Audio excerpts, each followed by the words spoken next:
Cantemos a última estrofe e vamos aproveitar muito bem essa oportunidade que Deus nos dá de podermos louvá-lo, não só com a voz, mas com a alma, com todo o nosso ser. Cantemos a última estrofe.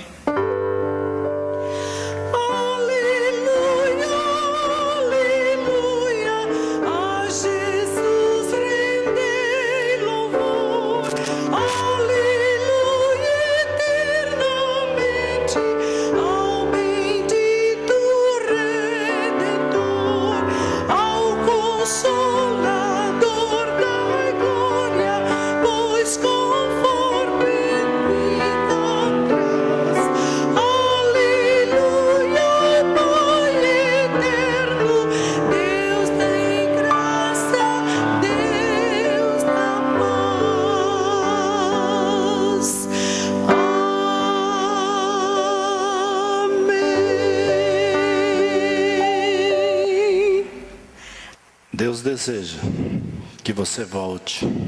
Deus deseja que você se reconcilie com Ele. Deus deseja que você relembre das coisas boas que você aprendeu na casa do Senhor e que estão guardadas no seu coração. E você com certeza relembra dessas coisas. Então Deus deseja que você volte, que o Espírito de Deus complete isso na sua vida, na vida daqueles que um dia passaram por uma igreja evangélica, ouviram a palavra de Deus e às vezes foi embora, mas a semente ficou plantada. E você não está aqui à toa nessa noite, você está aqui porque Deus tem um propósito para a sua vida. Nós queremos meditar na palavra de Deus, na segunda carta a Timóteo,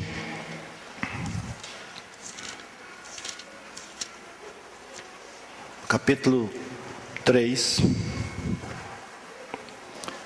a partir do versículo 13 até o versículo 17. Aqueles que puderem e quiserem ficar em pé, por favor. 2 Timóteo, capítulo 3, versículos 13 a 17.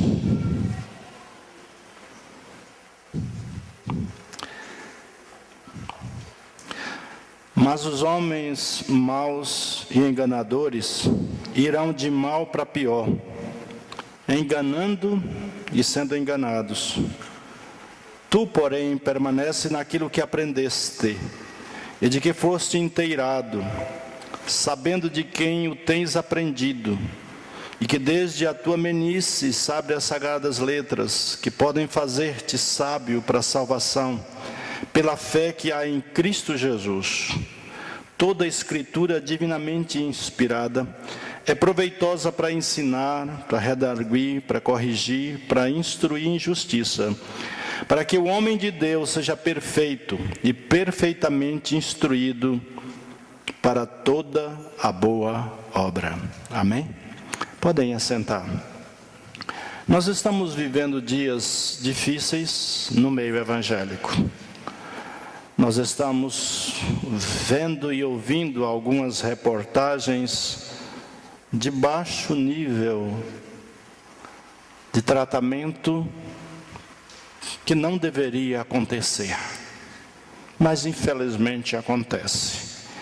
E a palavra de Deus já nos adverte, já advertia a Timóteo lá nos tempos idos de Paulo. Paulo, inspirado pelo Espírito Santo, escreve ao seu filho na fé, Timóteo. Timóteo tinha sido muito bem instruído na palavra de Deus. Ele tinha uma avó crente, ele tinha uma mãe crente, e ele tinha sido instruído baseado nas Escrituras. Mas mesmo tendo esse contato com as Escrituras, ele ainda não tinha certeza da sua salvação, ele não ainda tinha aceito a Cristo como seu Salvador, como seu Senhor. Foi necessário que Deus usasse Paulo para levar Timóteo ao encontro com Deus. E Paulo diz, meu filho na fé. Se era filho na fé, não era filho na fé da avó e nem da mãe. Mas elas ensinaram a palavra. A palavra estava sendo ensinada. Mas Deus deu o privilégio a Paulo a ganhar Timóteo para Cristo. Podemos então pensar, a única maneira de derrotar as mentiras de Satanás é por meio da verdade do Senhor. E a verdade é, assim diz o Senhor. É o que a palavra de Deus ensina. Esta é a resposta conclusiva a todas as controvérsias. Os homens perversos e os enganadores se tornarão cada vez piores. Enganarão cada vez mais, pois eles estão sendo enganados por Satanás. Põe no coração deles a arrogância, põe no coração querer ser mais do que o que são, querer fazer mais do que o que fazem. E assim, Satanás leva as pessoas a pensarem diferentemente do que a palavra de Deus diz. Nos últimos dias haverá mais dissimulação e imitação. E o cristão só poderá discernir entre o verdadeiro e o falso por meio da palavra de Deus. Paulo deixa isso bem claro. Quando ele pregava, tinha um grupo que não só ficava com o que Paulo pregava, os bereanos. Mesmo Paulo pregando, eles iam consultar cada dia se era assim o que Paulo estava pregando, se era verdade mesmo. Mas eles iam consultar aonde? Na Bíblia. Não creiam no que eu digo se ela não estiver baseada na palavra de Deus. Consultem depois do que eu falo se está realmente escrito. E se está escrito, está na palavra, fique, porque é a verdade. Nós estamos vivendo dias assim, em que há líderes que estão se desviando da palavra. E Paulo deixa isso claro, que nos últimos tempos isso iria acontecer. Isso é uma prova de que nós estamos chegando mais perto da volta de Jesus. E que nós precisamos nos preparar melhor para enfrentar os falsos e permanecer firme na palavra. Timóteo havia aprendido a palavra de Deus desde a infância. A tendência de algumas pessoas é pensar que precisavam da Bíblia quando eram mais jovens, mas que depois de adquirirem certa maturidade são capazes de viver sem ela. Que grande engano! Os adultos precisam mais da palavra de Deus do que as crianças, porque os adultos estão tomando decisões cada dia, cada momento. E as nossas decisões devem ser pautadas na palavra de Deus, e não no achismo dos nossos dias. O que eu acho, o que eu penso. Podemos observar que Timóteo deveria permanecer no que havia sido ensinado. E esta é uma boa ocasião para ensinar a Bíblia a cada um de nós. As Escrituras, a palavra de Deus nos diz que elas são sagradas. No versículo 15, a parte A, a palavra de Deus diz: desde a meninice sabes as sagradas letras. A palavra de Deus é sagrada. A tradução fica assim: submetido que Timóteo aprendeu o alfabeto hebraico por meio das escrituras do Antigo Testamento. Ele aprendeu a ler nas escrituras, no alfabeto hebraico, lendo as escrituras. O termo sagrado significa dedicado para uso santificado. A Bíblia é diferente de todos os outros livros, inclusive dos livros sobre a própria Bíblia, pois foi separada por Deus para uso sagrado, especial. A Bíblia é um livro extraordinário e deve ser tratado como tal. Como nós tratamos a nossa Bíblia? Nós reverenciamos? Não simplesmente por ser um livro, mas por ser a palavra de Deus? Há pessoas, gente que pega a Bíblia e joga de qualquer jeito. Nós temos o cuidado com ela. A palavra de Deus nos diz que as Escrituras nos conduzem à salvação. O versículo 15, a parte B do capítulo 3 diz, a parte A diz, que desde a tua meninice sabe as sagradas letras, elas são sagradas, e que podem fazer-te sábio para a salvação. As Escrituras falam a respeito da salvação, nos ensinam a respeito da salvação. Então, as Escrituras, elas nos conduzem para perto de Jesus.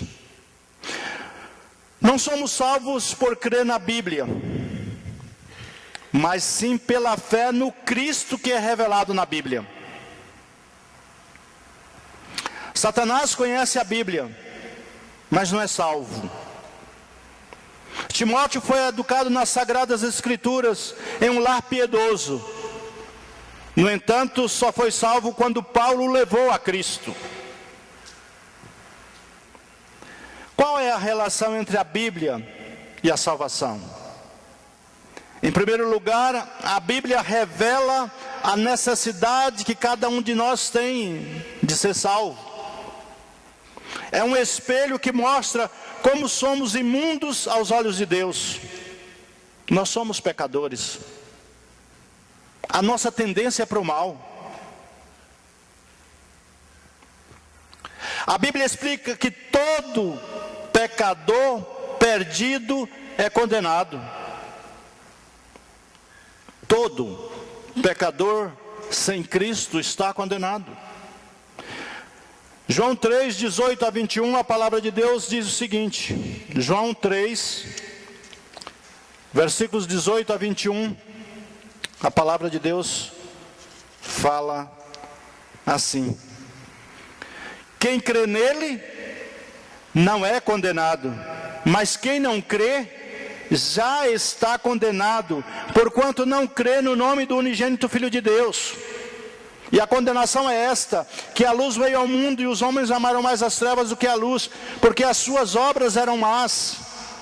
Porque todo aquele que faz o mal aborrece a luz e não vem para a luz, para que as suas obras não sejam reprovadas. Mas quem pratica a verdade vem para a luz, a fim de que as suas obras sejam manifestas, porque são feitas em Deus. Na grande maioria, o pecado é às escondidas. É no escurinho do cinema. Não tem uma música que dizia isso? Lá pelos velhos tempos da juventude? O pecado, ele vem à tona, mas na grande maioria ele é feito às escondidas. Ele não vem para a luz. As trevas aborrecem a luz. A palavra de Deus nos mostra a respeito disso. E todos precisam de um Salvador agora. Também deixa claro que o pecador não pode salvar a si mesmo. O humanismo quer fazer isso. O humanismo quer dizer que você é o seu Deus, que você se basta.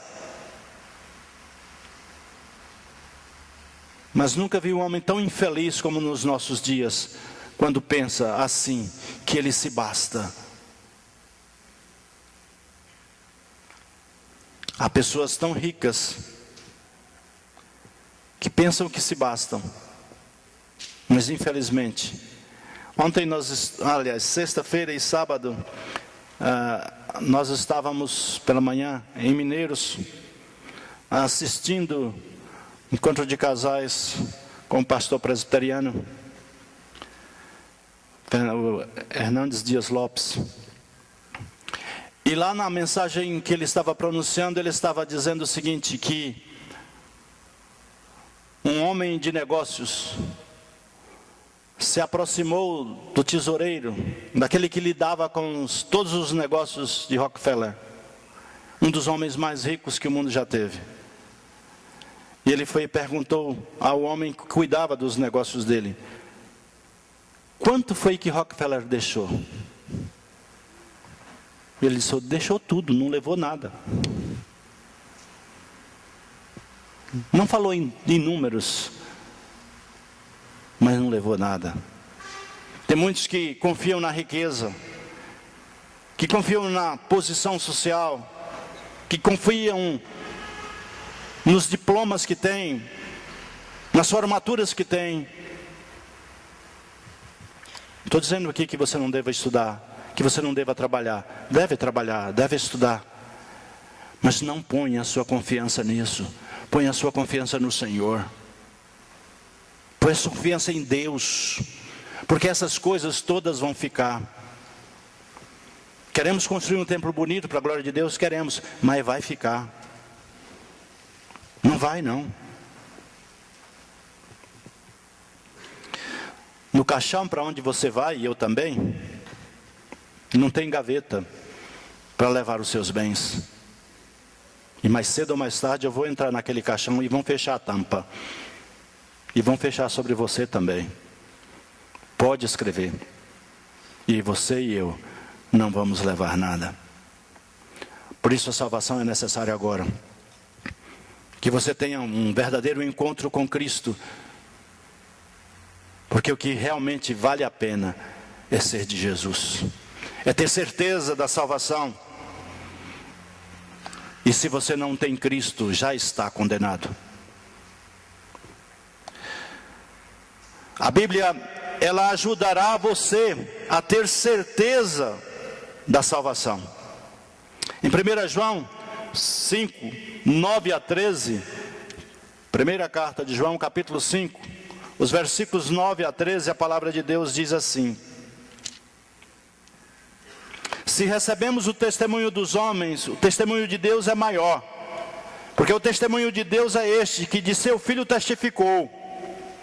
Quem crê no Filho de Deus, em si mesmo tem o testemunho. Quem a Deus não crê, mentiroso fez, porquanto não creu no testemunho de que Deus, de seu Filho deu. E o testemunho é este, que Deus nos deu a vida eterna, e esta vida está em seu Filho. Quem tem o Filho, tem a vida. Quem não tem o Filho de Deus, não terá a vida. Estas coisas vos escrevi, para que saibais que tendes a vida eterna, e para que creais no nome do Filho de Deus. Se você aceita Cristo, você já tem a vida eterna a partir de agora. A partir do momento em que você crê. Porque a salvação é um presente de Deus, não é mérito seu e nem meu. É graça. Mas é pela fé. É quando você crê no Senhor como seu Salvador. As Escrituras, ela tem um poder muito grande. Assim ela se torna um alimento espiritual que nutre nossa vida, a fim de crescermos na graça e de servirmos a Cristo. É a nossa espada na luta contra Satanás e na vitória contra a tentação. A palavra de Deus: escondi a tua palavra no meu coração para eu não pecar contra ti. É a vitória na tentação. Quando o diabo vem com a tentação para nós, e se nós temos a palavra de Deus guardada, quando vem a tentação, o Espírito Santo nos traz à mente, à memória, a palavra. E se você é de Deus, você vai dizer: eu não quero entrar por esse caminho, que esse caminho é caminho de morte. Porque o salário do pecado é a morte.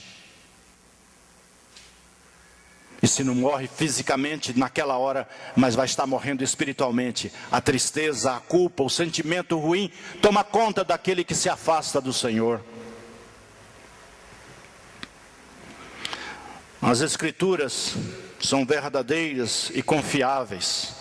O versículo 16, lá de 2 Timóteo, capítulo 3, a parte A, a Bíblia vai dizer o seguinte: toda a Escritura divinamente inspirada é proveitosa para ensinar.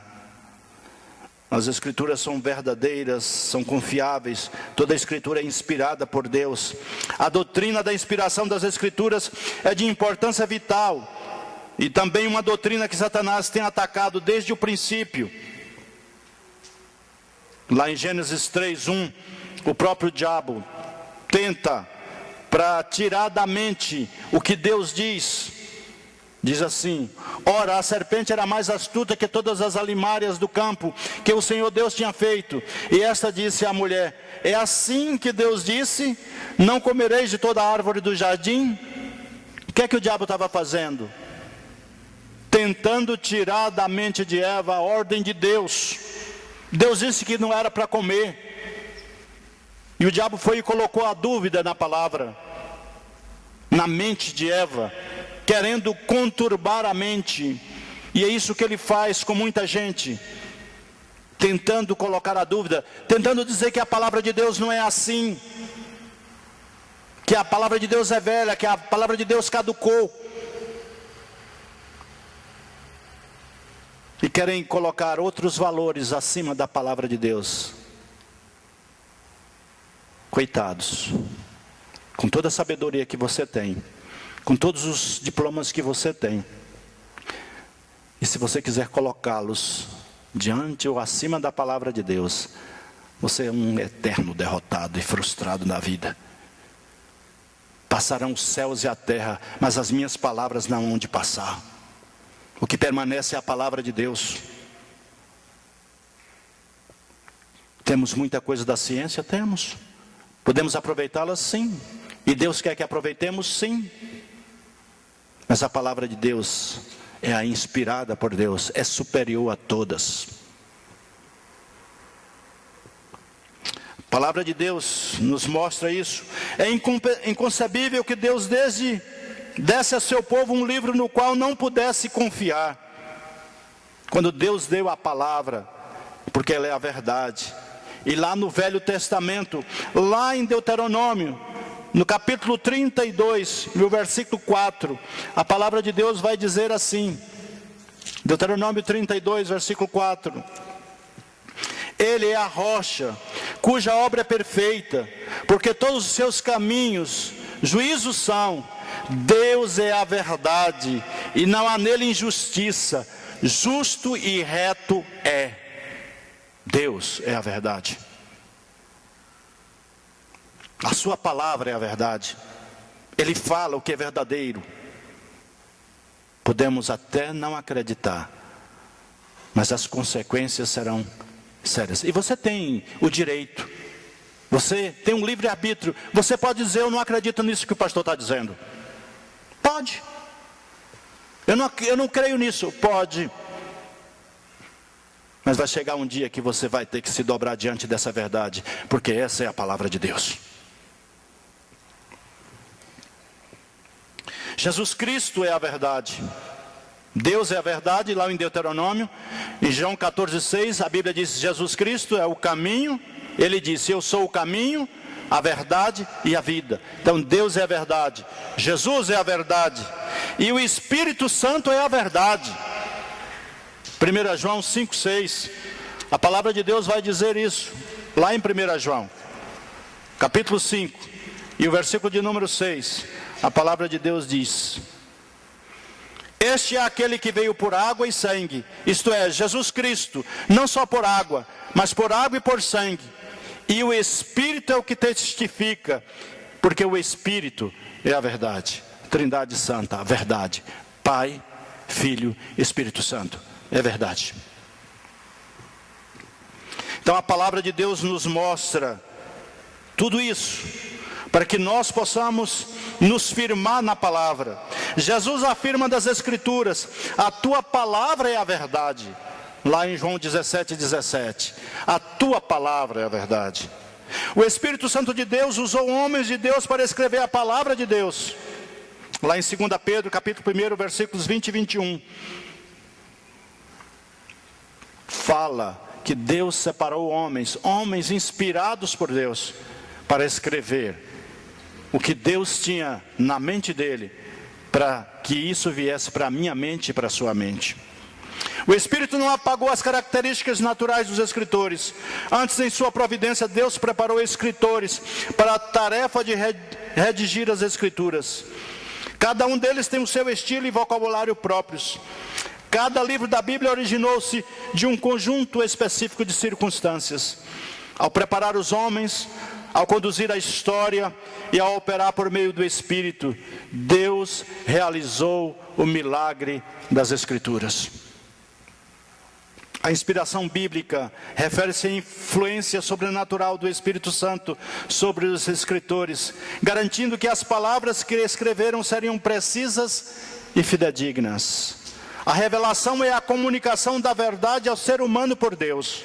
É Deus se revelando, é Deus se tornando conhecido, é Deus facilitando ao homem o seu conhecimento, ou o conhecimento dele. A inspiração é relacionada ao registro dessa comunicação de maneira confiável. Tudo que a Bíblia afirma a respeito de si mesma, do ser humano, de Deus, da vida, da morte, da história, da ciência e qualquer outro assunto, isso é verdade.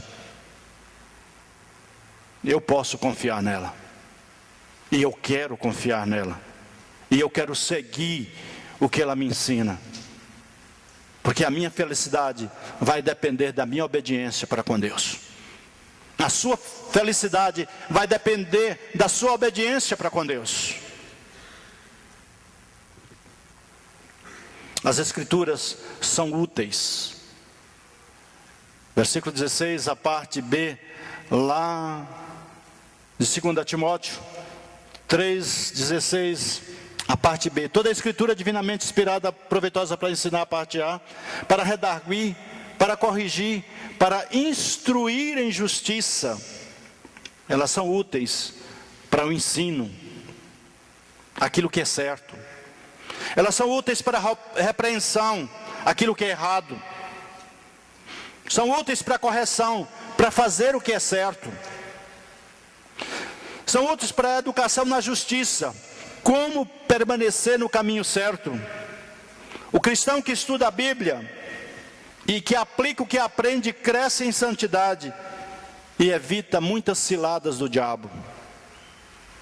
O crente ou o cristão que sabe a palavra de Deus, mas que não pratica a palavra de Deus, escorrega e cai. E sofre as consequências da queda.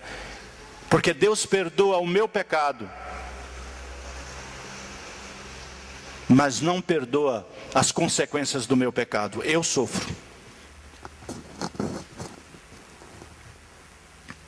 E todos os que pecaram sofreram a consequência. E todos os que se desviaram da palavra sofrem a consequência. Por isso, não vale a pena pecar. Como um pastor me falou num momento de crise dele, que pecou, que caiu. E essas palavras estão na minha mente desde meu primeiro ministério, há mais de 30 anos. Ele disse: a mulher pode vir pintada de ouro, pode ser a mais bela, não caia. Ele tinha caído. Não caia. Não vale a pena 5 minutos de prazer e uma eternidade de culpa. Nunca me esqueci disso. E ele que estava pedindo a minha ajuda, me ajudou. Para eu lembrar disso sempre. Para quando as mulheres vierem me tentar, querer me derrubar como derrubaram Davi. Já vieram tantas. E já corri de tantas. Lembrar disso, não vale a pena. Não vale a pena 5 minutos de prazer por uma eternidade de culpa. Não vale a pena. Uma chegou perto do meu carro e disse: eita filé. E eu disse: mas a dona desse filé está esperando lá em casa por ele. Mesmo velho desse jeito. É desse jeito que o mundo está aí. O privilégio desse filé é dela. Só dela. 33 anos de casado nós vamos fazer. Não conheço e nem quero conhecer outra mulher. Só ela. Eu tenho esse privilégio e ela também tem. Não vale a pena pecar. Não vale a pena 5 minutos de prazer por uma eternidade de culpa. Aqueles que conhecem a palavra e seguem e obedecem a palavra de Deus, evita ter dissabores na vida dores nos ossos, dores na consciência. As Escrituras capacitam-nos para o serviço. No versículo 17, a palavra de Deus diz, versículo 17, para que o homem de Deus seja perfeito e perfeitamente instruído para toda a boa obra.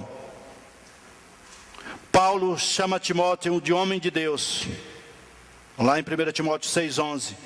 Mas aqui o apóstolo diz que qualquer cristão pode tornar-se uma pessoa de Deus. De que maneira?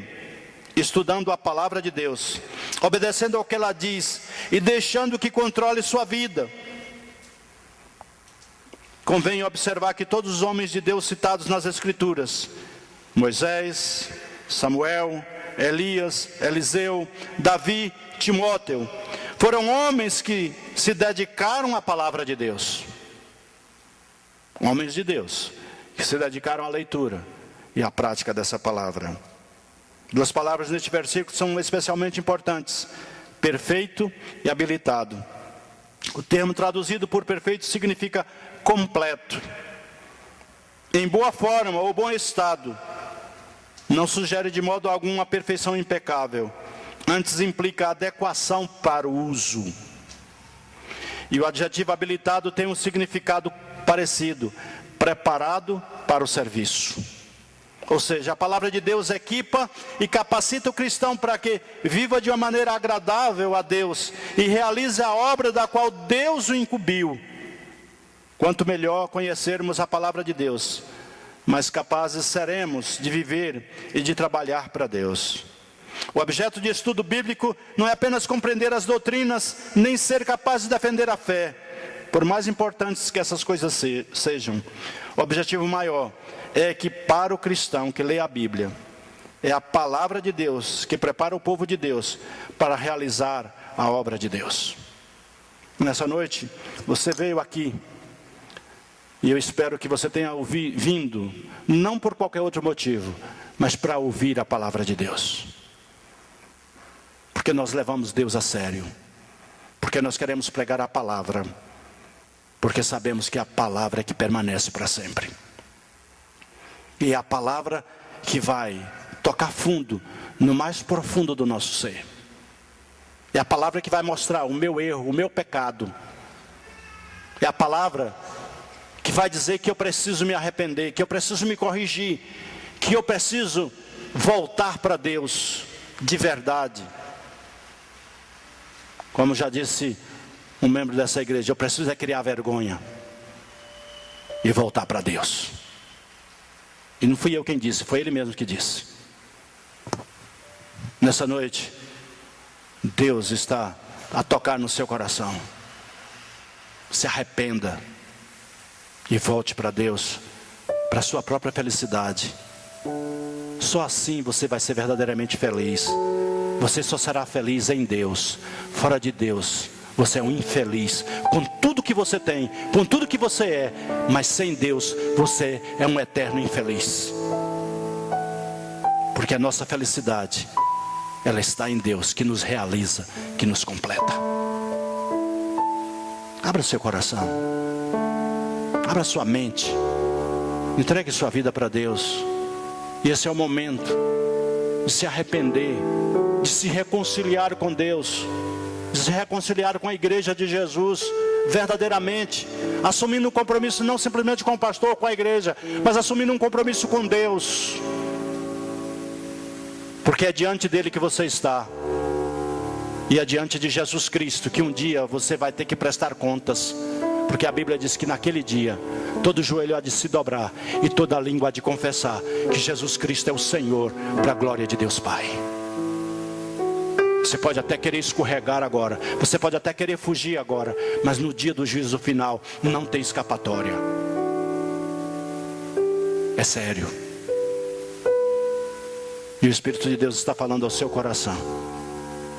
E se você nessa noite quer dizer assim, eu me arrependo, eu ouvi a palavra de Deus, ela tocou no meu coração, eu quero me reconciliar com Deus, eu quero voltar para Deus, eu quero seguir o que a palavra de Deus diz, não só saber da palavra, porque saber o diabo sabe, mais do que qualquer um de nós, mas não obedece.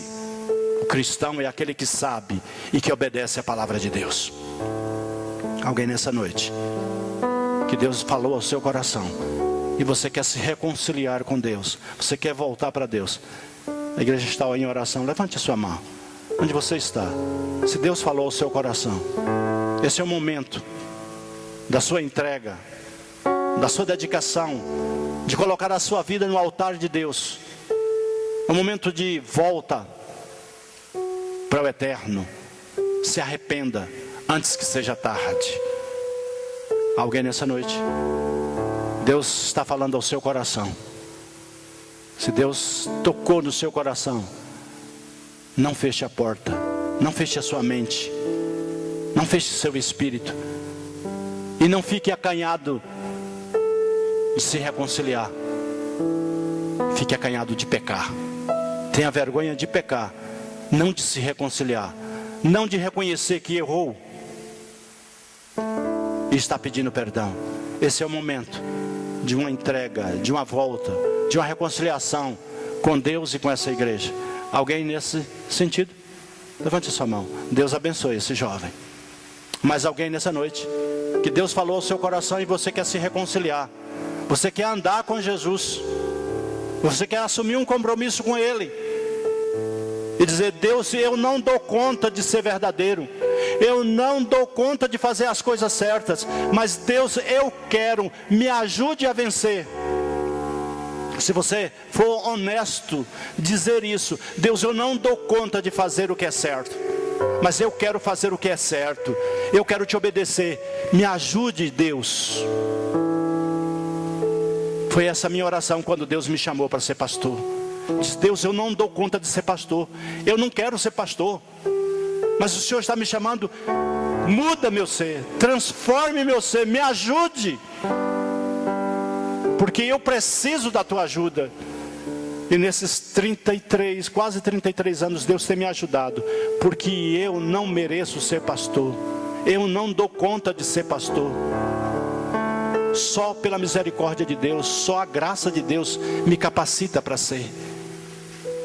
Mas alguém nessa noite que quer reconhecer que você não dá conta, que você não pode, mas você quer pedir a Deus misericórdia, você quer entregar sua vida a Ele, você quer se reconciliar com Ele.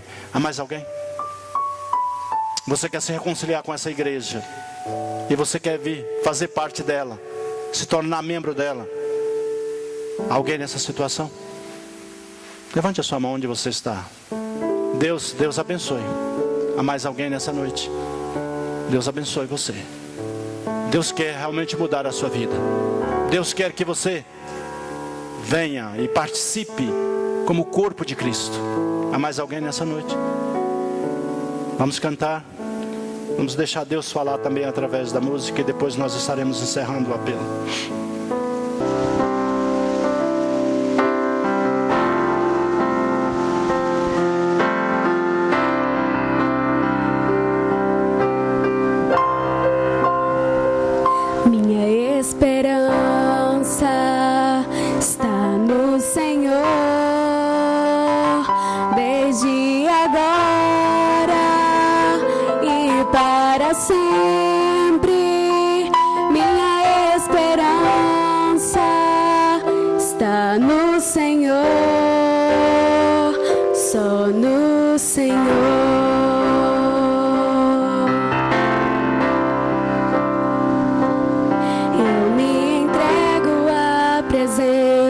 Do Senhor,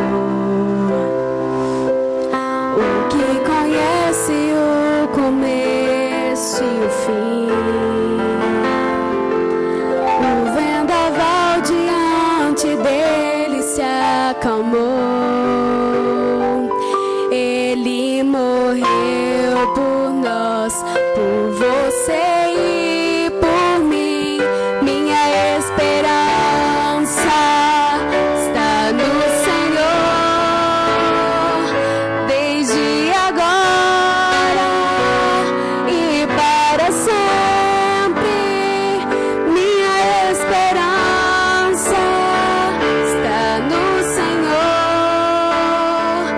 só no Senhor.